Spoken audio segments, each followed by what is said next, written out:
ಶಿರಸಿ ಮಾರಿಕಾಂಬೆಯ ಚರಿತ್ರೆ ಒಂದು ದಂತಕಥೆ.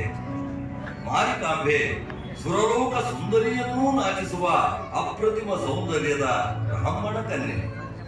ಅವಳ ಸೌಂದರ್ಯಕ್ಕೆ ಮಾರು ಹೋದ ಅನ್ಯ ಜಾತಿಯ ಮಾಂಸಾಹಾರಿ ಯುವಕನೊಬ್ಬ ಮದುವೆಯಾದರೆ ಇವಳನ್ನೇ ಮದುವೆಯಾಗಬೇಕೆಂಬ ಛಲದಿಂದ ಬ್ರಾಹ್ಮಣರ ಆಚಾರ ವಿಚಾರಗಳೊಂದಿಗೆ ವೇದ ಶಾಸ್ತ್ರ ಮಾಯಾಜಾಲಗಳನ್ನು ಕಲಿತು ತನ್ನ ಅನ್ಯ ಜಾತಿಯನ್ನು ಮರೆಮಾಚಿ ಬ್ರಾಹ್ಮಣನೆಂದು ನಂಬಿಸಿ ಮಾರಿಕಾಂಬಳನ್ನು ಮೋಸದಿಂದ ಮದುವೆಯಾಗುತ್ತಾನೆ.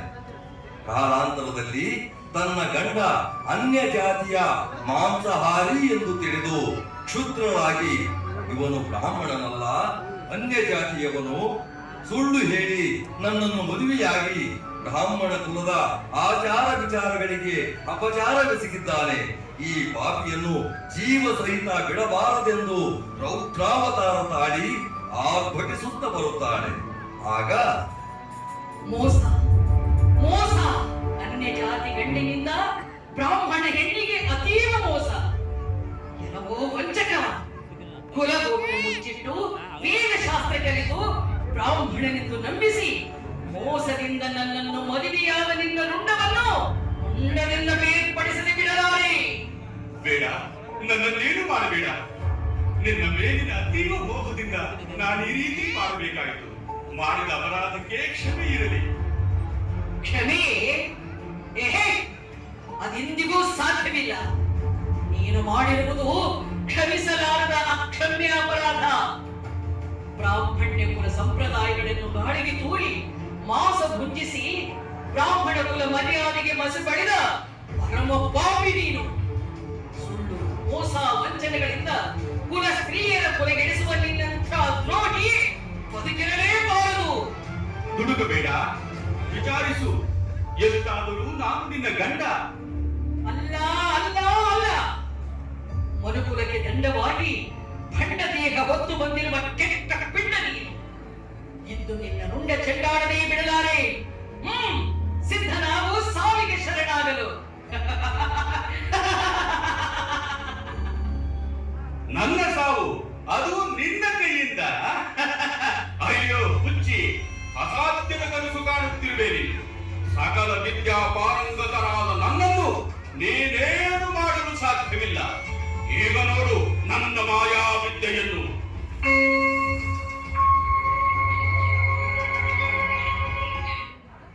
ಎಲ್ಲಿ ಎಲ್ಲಿ ಮಾಯವಾಗಿ ಎಲ್ಲಿ ಅಡಗಿ ಕುಳಿತೀಯೋ ನೀಚ? ನನ್ನ ಮುಂದೆ ನಿನ್ನ ಮಾಯಾ ವಿದ್ಯೆಯ ಆಟ ನಡೆಯಲಾರದು. ಅದಾವ ಪ್ರಾಣಿಯ ದೇಹದಲ್ಲಿ ಅಡಗಿ ಕುಳಿತಿರುವೆಯೋ ಆರೋ ನನ್ನೆದುರು ಬಾ.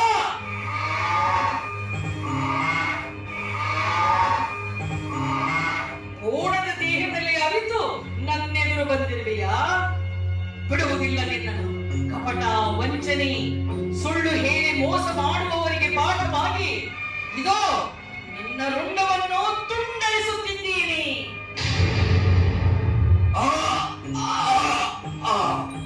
ಈ ರೀತಿ ಕೋಣನ ದೇಹದಲ್ಲಿ ಅಡಗಿ ಕುಳಿತಿದ್ದ ಗಂಡನ ರುಂಡವನ್ನು ಕತ್ತರಿಸಿ ಆವೇಶಗೊಂಡು ಮನೆಗೆ ಬೆಂಕಿ ಹಚ್ಚಿ ತಾನು ಅಗ್ನಿಗೆ ಆಹುತಿಯಾಗುತ್ತಾಳೆ.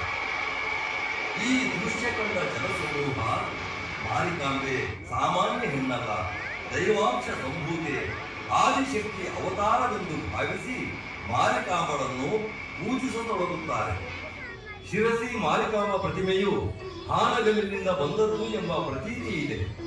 ಹಾನಗಲ್ಲಿನ ದುರ್ಗಾದೇವಿ ಪ್ರತಿಮೆಯನ್ನು ಕಳ್ಳರು ಕತ್ತೊಯ್ದು ಶಿರಸಿಯ ಕೆರೆ ದಂಡೆಯಲ್ಲಿ ವಜ್ರ ವೈಡೂರ್ಯಗಳಿಂದ ಕೂಡಿದ ಬಂಗಾರದ ಆಭರಣಗಳನ್ನು ದೋಚಿ ದೇವಿ ಪ್ರತಿಮೆಯನ್ನು ಕೆರೆಯಲ್ಲಿ ಎಸೆದು ಹೋಗಿರುತ್ತಾರೆ.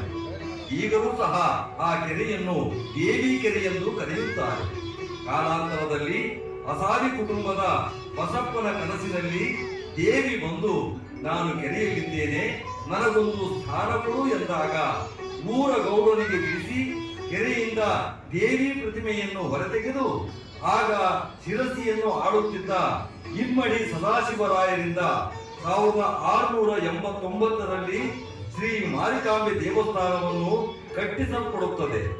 ಅಂದು ಸ್ಥಾಪಿಸಲ್ಪಟ್ಟ ಶ್ರೀ ಮಾರಿಕಾಂಬ ದೇವಿಯು ಉತ್ತರ ಕನ್ನಡದ ಆರಾಧ್ಯ ದೇವತೆಯಾಗಿ ಜಗತ್ ಪ್ರಸಿದ್ಧಳಾಗಿ ನಂಬಿ ಬಂದ ಭಕ್ತರ ರೋಗ ರುಜಿನಗಳನ್ನು ದೂರ ಮಾಡಿ ಬೇಡಿದ ವರಗಳನ್ನು ಕೊಟ್ಟು ರಕ್ಷಿಸಿ ಆಶೀರ್ವದಿಸುತ್ತಿದ್ದಾಳೆ ಶಿರಸಿಯ ಶ್ರೀ ಮಾರಿಕಾಂಬೆ.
ಶುಭಕರಿ ರಾಜರಾಜೇಶ್ವರಿ ಜಯ ಮಾತೆ ತ್ರಿಭುವನ ಪಾಲಿನಿ ಅಮೃತ ವರ್ಷಿಣಿ